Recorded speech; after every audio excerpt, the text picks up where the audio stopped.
Gnaneshwar CBI. Let's come to the point. 5,000 కోట్లు ఎక్కడ దాచావు?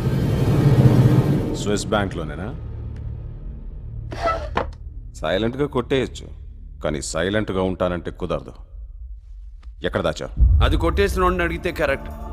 మరి రెడ్ హ్యాండెడ్గా పోలీసులకు దొరికి జైల్లో ఎందుకున్నావు? అది ఇరికించిన వాడిని అడిగితే కరెక్ట్. తెలివిగా మాట్లాడుతున్నావా?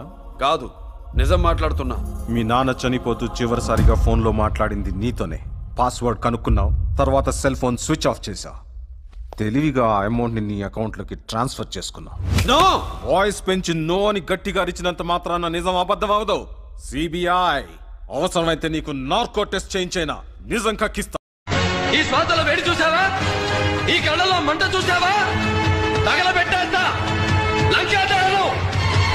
నా పక్కకు రాకండి.